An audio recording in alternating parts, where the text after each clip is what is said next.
My name is Emily Carter. I'm 23 years old, and this is how I took revenge on the brother who called me a burden. On the most important day of my life, I remember that afternoon like it's frozen in the back of my mind. The air was thick with summer heat, the kind that makes your skin feel heavy, and my stomach was tied in knots as I zipped up my graduation gown. I kept glancing at the auditorium doors, searching for familiar faces in the crowd. My mom, smiling nervously as always. My dad, arms crossed, trying to look proud. And then there was Ryan, my older brother. Ryan, who was always larger than life, the one everyone loved, the one I spent my entire childhood chasing after. He was there too, leaning against the back wall like he was doing me a favor by showing up. The ceremony felt like a blur. Names called. Applause. I held my breath when they said mine, forcing a smile as I walked across the stage. It was supposed to be one of the biggest moments of my life, a symbol that I made it out of the darkness I'd been drowning in for years. And for a split second, I thought maybe Ryan might look at me the way he used to, like his little sister, who could do anything. But he didn't. Later, at the reception, the sun hung low in the sky, making everything look softer, almost forgiving. People gathered in clusters, laughing, taking photos, toasting paper cups of cheap champagne. I was standing alone near the refreshment table when I heard it. His voice. Clear, cold, and worse, familiar. I froze. Honestly, Emily's always been a burden. Dead weight. My parents coddled her. I carried this family while she played poor little sad girl. It was Ryan, talking to a group of his college friends and his girlfriend. Like my entire life was some inconvenient weight he had to drag behind him. There was a laugh from one of the guys, and Ryan grinned, proud of himself. And the worst part, he meant every word. I felt like the ground opened beneath me. My hands went numb, and my throat tightened until it hurt to breathe. It wasn't just the words. It was the fact that it was him. The boy who used to walk me to school when kids bullied me for crying too easily. The brother who told me once, when we were 10, that we were a team and nothing could come between us. In that moment, it all cracked. Every memory, every promise, turned to ash. I stumbled away before anyone could see my face, my vision swimming, with tears I refused to let fall in public. Everyone else was celebrating, laughing, taking pictures, while I hid in an empty hallway trying to remember how to stand upright. I could have let it end there. I could have disappeared, like I always did. But something in me snapped that day. I wasn't going to let it end like that. I wanted to disappear, but instead, I planned something better. I grew up in a small town in Ohio, the kind of place where everybody knows your business before you do. We weren't rich, but we weren't poor either. My mom, Linda, was the kind of woman who could make any stranger feel like family, though when it came to conflict, she shrank like a wilted flower. My dad, Mark, was a man of few words and even fewer emotions. He worked hard, provided, and treated feelings like they were some kind of foreign language no one in our house was supposed to speak. And then there was Ryan, my older brother, the golden boy, star athlete, honor roll student, prom king, business school graduate. He was everything our town celebrated, and by default, the one everyone thought I should be more like. I wasn't in high school. I was the quiet one, the kid in the back of the room with her nose in a book, scribbling in notebooks, hiding behind her hair. People labeled me emotional, like it was a disease, while Ryan basked in applause, I battled a darkness no one else could see. Depression wasn't something people in my family talked about. My father didn't believe in therapy, told me to toughen up when the nights got heavy and the mornings felt impossible. So I did what I had to. I signed up for free counseling sessions at school and lied about staying late for extracurriculars. It was the only way I could breathe. Ryan and I used to be inseparable when we were kids. He was my protector, my partner, in every dumb little adventure. When a group of boys pushed me down in 3rd grade, it was Ryan who chased them off and made me promise I'd never let anyone make me feel small. But somewhere along the way, he outgrew me. He traded scraped knees and backyard forts for parties, football games, and a reputation to protect. By high school, he'd started calling me Emo Emily in front of his friends, laughing like it was harmless. It wasn't. Every joke, every eye roll, every dismissive pat on the head chipped away at who I thought he was. And I guess at who I was, too. But I held on to one thing: writing. I wanted to be a writer. Not a lawyer like my dad hoped. Not a business mogul like Ryan was becoming. Stories made sense to me in a way people didn't. They were the only place I could be myself without apology. I wrote in old journals, on napkins, in the margins of textbooks.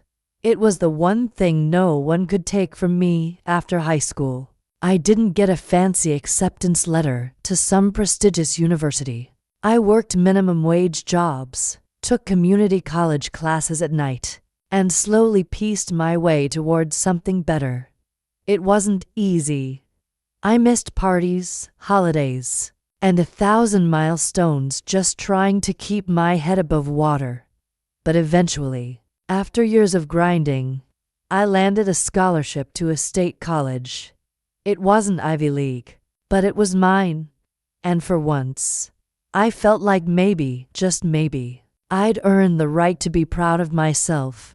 Graduation was supposed to be my moment, my proof that I wasn't the failure my father sighed about when bills came due, or the burden Ryan joked about after too many beers.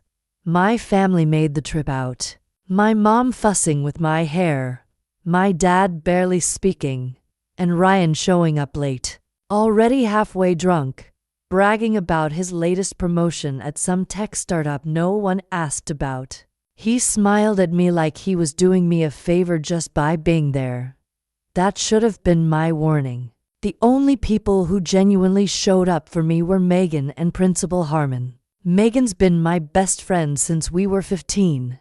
This wild, unapologetic storm of a person who works nights at a local bar and has never once let me disappear into myself. She was the one who talked me out of some dark places and punched a guy in the face for calling me a freak in 11th grade. And then there was Principal Harmon.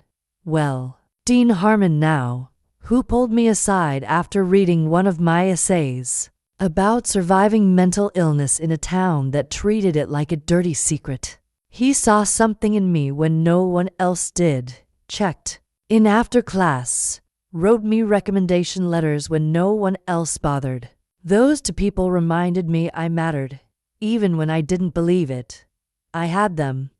I had my moment. And then Ryan opened his mouth, and everything cracked all over again. After the ceremony, while everyone spilled out into the reception hall, I went looking for my family. I hadn't seen them since my name was called, and part of me still clung to the desperate hope that maybe, just maybe, Ryan would surprise me. Maybe there'd be a hug, a proud smile, a joke about how I managed to make it through college without flunking out. I scanned the crowd, weaving between clusters of classmates and professors, past tables stacked with cheap cupcakes and plastic cups of champagne. The air felt thick, and my heart was pounding in my chest, though I couldn't tell if it was nerves or hope that made it hurt. Then I heard his voice. It came from around the corner. behind a tall display of graduation banners and a table stacked with yearbooks. I don't know why I stopped. Maybe because it was instinct by then. Whenever Ryan spoke, a part of me braced for impact. I stepped closer, just enough to make out the words. Honestly, I don't know why we're even here. She's a burden. She barely scraped by. They wasted money on her. She'll be back living with our parents in a year. Mark my words. Laughter followed. His girlfriend. Two of his old college friends I barely recognized. Ryan's voice cut through it, smug and sharp, like he was delivering a punchline. I froze. It felt like the air was sucked out of my lungs, like the world around me went muffled. For a second, I couldn't move, couldn't breathe. His words hit every old wound, reopening cuts I thought had finally started to scar over. All those years of being dismissed, of feeling like a shadow trailing behind his perfect, shining image. It was all right there, laid bare for anyone to hear. I backed away, my legs unsteady, and slipped into an empty classroom down the hall. The door clicked shut behind me, and that was when it hit. The tears burned hot in my eyes, but I refused to let them fall. My hands were shaking so badly I could barely type, but I pulled out my phone and messaged Megan. I can't do this. He finally said it out loud. The reply came almost instantly. Then make him regret it. It wasn't a question. It wasn't a lecture about letting it go or rising above. It was permission. I stared at those words on my screen for a long time. Then I wiped my face with the sleeve of my gown and looked at my reflection in the classroom window. My eyes were red, my cheeks blotchy, but something in me felt different. There was this flicker of heat in my chest. Not sadness, not even anger. Resolve. I wasn't going to cry. Not this time. I was going to make him wish he never opened his mouth. The fallout started faster than I could process. By the next morning, the video was everywhere, or at least everywhere that mattered to me. Someone from my class had posted it anonymously in the college's group chat, a space usually reserved for party invites and passive-aggressive roommate rants. But now, it was my brother's voice on loop. Those awful words cutting through the screen like a blade. Emily's always been a burden. Dead weight. I must have watched it 100 times, hoping maybe I'd misheard it. That maybe it was some cruel misunderstanding. But it wasn't. It was real, and then came the whispers. The pitying glances in the hallway, the awkward pauses when I entered a room. Professors who'd once smiled at me now shifted their eyes away like I was a fragile thing they didn't want to accidentally break. People didn't ask if I was okay. They didn't have to. It was written all over their faces. I'd become a walking, breathing reminder of every person who'd ever felt worthless. And it made them uncomfortable. My phone buzzed constantly. Texts from numbers I didn't recognize. Some messages were kind, others just nosy. But the one that mattered most came from my mom. She didn't ask how I was. She didn't offer comfort. She just said, "Emily, please let this go. Ryan didn't mean it.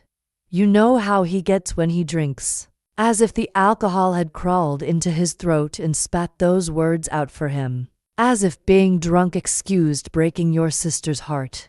I didn't respond. My dad, of course, didn't say a word.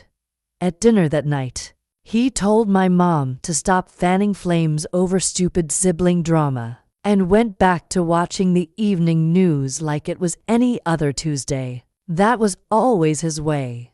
Pretend it wasn't happening, and maybe it would disappear. For a while, I wanted to disappear too. I stopped answering calls, skipped my favorite classes, sat in the far back of the library, watching people glance my way and then quickly look down. It was like being erased in slow motion. Megan tried to pull me out of it. She showed up unannounced with takeout and her relentless, no bullshit attitude. "You can either sit here and let him win," she told me, dropping a container of low mean on my desk, "or you can burn him to the ******ing ground." I laughed, a dry, broken thing, but it was the first time I'd made a sound that wasn't a sob in days. "How?" I asked, because truthfully, I didn't have it in me to throw punches or scream in his face. That wasn't who I was. Megan shrugged. "You don't need fists. You've got words. And trust me, words cut deeper." That night, I opened my laptop for the first time since graduation. There was a final submission for the Dean's Annual Award for exceptional contribution to student resilience, something I'd planned to enter weeks ago but never finished. I didn't write the essay I'd originally intended. I wrote the truth. I poured everything out onto those pages. Every time I felt like I didn't belong.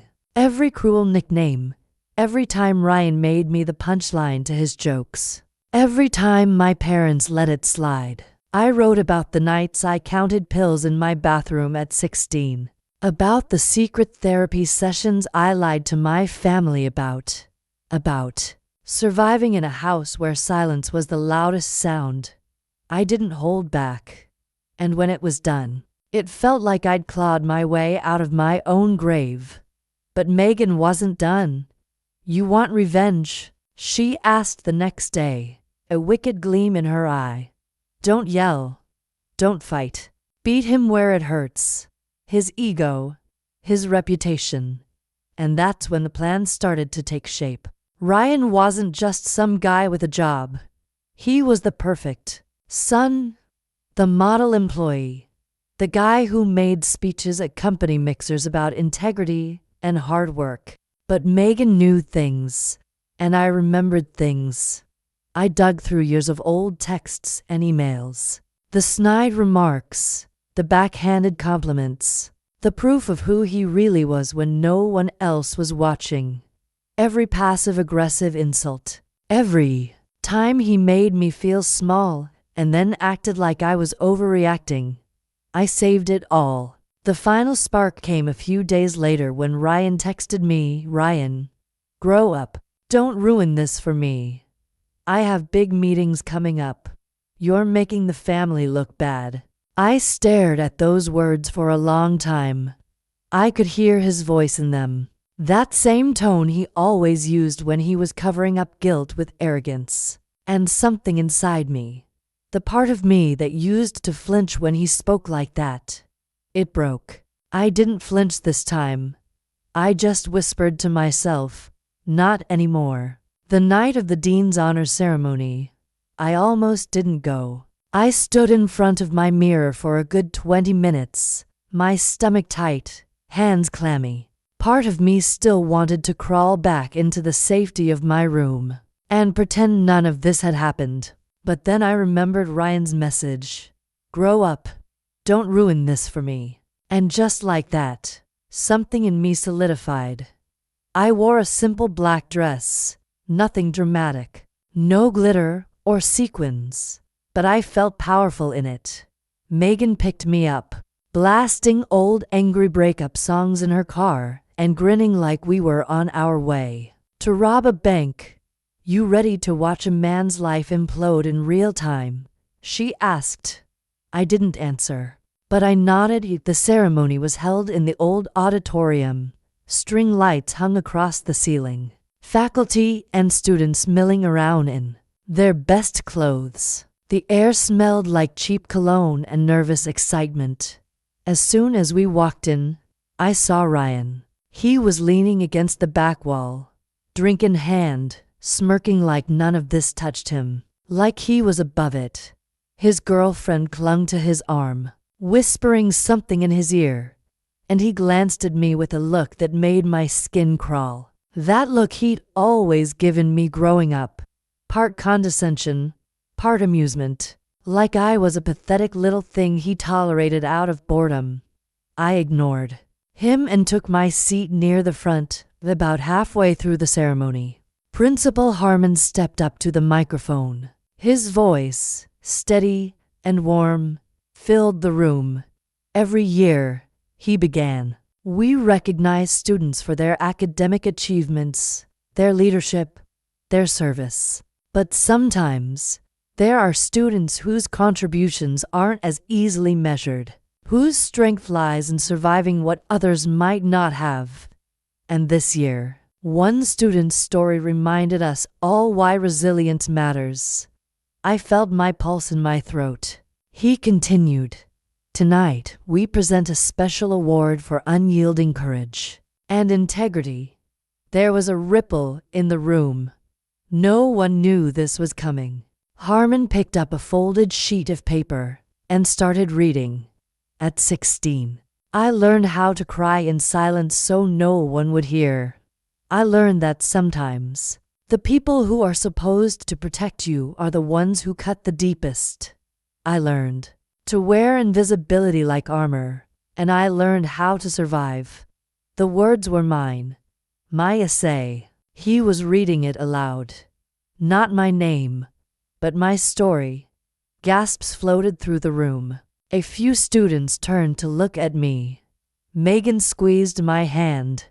I kept my face still, but inside, every buried piece of me was clawing its way to the surface. As a child, I was told to toughen up.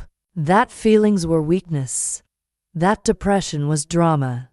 But I'm still here. I refused to become the quiet failure my family expected me to be.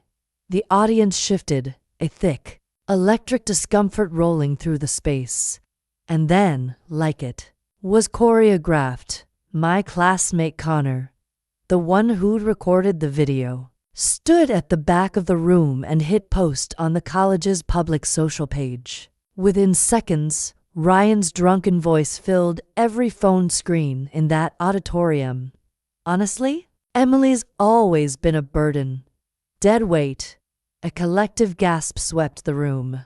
Eyes darted from the video to Ryan, who paled, his smirk collapsing. His girlfriend let go of his arm. People started murmuring, and then fate handed me one more gift in the third row. Sitting beside a group of visiting alumni was Mr. Klein, a regional partner from Ryan's firm, one of the guys he'd bragged about impressing at family dinners. He stared down at his phone, his jaw tight. I saw recognition flash in his face. He wasn't just watching some random viral video. He knew that voice. Megan, ever prepared, slipped out the back, pulling out her phone. She sent off an email to Ryan's HR department. Attached were screenshots, texts, and emails. Years of Ryan's passive-aggressive, cruel comments, not just to me but to coworkers, ex-girlfriends, even a former intern he'd threatened when she turned him down for drinks. All organized, all damning. Within 24 hours, Ryan would be suspended pending a full investigation. Megan made sure of it. But before that, I had one more thing to do. After the ceremony, as people rushed to whisper in corners and pretend they hadn't just spent years fawning over Ryan, I walked up to him. His face was a mess of anger and panic, sweat beading on his forehead. He opened his mouth, maybe to defend himself, maybe to blame me one last time. I didn't let him. I looked him dead in the eyes and said, quietly so only he could hear, "You taught me what I don't deserve. Thanks for the lesson." And then I walked away. In the weeks after the ceremony, the dust settled in ways I never expected. The video spread far beyond campus. People I barely knew messaged me, some to apologize for not standing up sooner, others to thank me for saying what they were too scared to admit about their own families. It was overwhelming, but for the first time, it wasn't isolating. I wasn't just emo Emily anymore. I was someone people saw.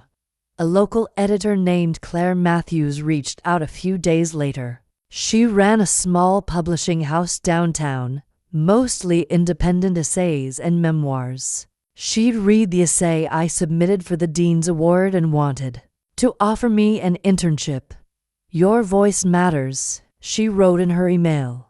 "People need to hear it. For someone like me, someone who spent most of her life feeling like her voice was a burden." It was the kind of validation I'd stopped believing I'd ever get. I took the internship. I started working with students on campus too, the ones who came into the office with downcast eyes and shaking hands, asking how you survive a world that keeps telling you you're too much, too sensitive, too broken. I didn't have all the answers, but I could tell them what I knew: that surviving is an act of defiance, that being soft is a kind of strength, that they mattered, even if no one else ever told them so. As for Ryan, we didn't speak again. His company announced his leave of absence within a week. Word got around that he'd lost his promotion, and his girlfriend dumped him not long after. Whatever mask he'd spent his life perfecting cracked, and people started to see the person underneath. His reputation was in pieces. I didn't gloat. I didn't need to. He built his entire identity on being untouchable, and watching him realize he wasn't, that was enough. My family, unsurprisingly, fractured down the middle. My mother tried to patch things together with phone calls and guilt trips. "You know he didn't mean it, Emily. Families fight. It doesn't mean you stop loving each other." But it did.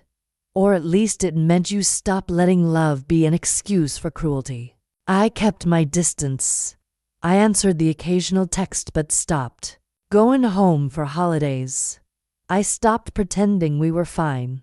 I found a tiny apartment downtown. It wasn't much. 1 bedroom, creaky floorboards, a view of a parking lot. But it was mine. I hung my diploma on the wall. I kept writing. Some days it was essays. Other days it was angry letters I'd never send. But I wrote. And for the first time in years, I wasn't writing to be seen. I wasn't chasing anyone's approval. I was writing for myself. The most unexpected part of it all was the peace. Not the kind you imagine, where everything is perfect, and the past doesn't hurt anymore. It still hurt. Some nights I'd hear a song or smell my mother's favorite perfume in a store, and feel that ache in my chest. But it was quieter now, manageable. I'd stopped giving weight to people who treated my pain like it was an inconvenience. And maybe that's the real revenge, not just watching the ones who hurt you fall, but choosing to stop carrying the things they made you believe about yourself. I wasn't a burden. I never was. I'm sitting in my tiny living room right now. The sun's starting to dip, casting this soft gold light across the walls. My diploma hangs a little crooked above my desk. I still haven't bothered to fix it. There's a second-hand bookshelf by the window, a stack of old journals, and a mug with a chipped rim that I refuse to throw out. It's not much, but it's mine, and for the first time in my life, that's enough. On the coffee table in front of me is a picture frame. It's one of those old, faded photos from when we were kids.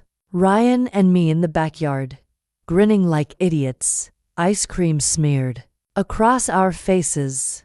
I stare at it for a while, trying to remember what it felt like to believe in that version of us, to believe in him, and then, without thinking too hard about it, I turn the frame face down. People talk about family like it's this unbreakable thing, like blood means loyalty, means forever, but it doesn't.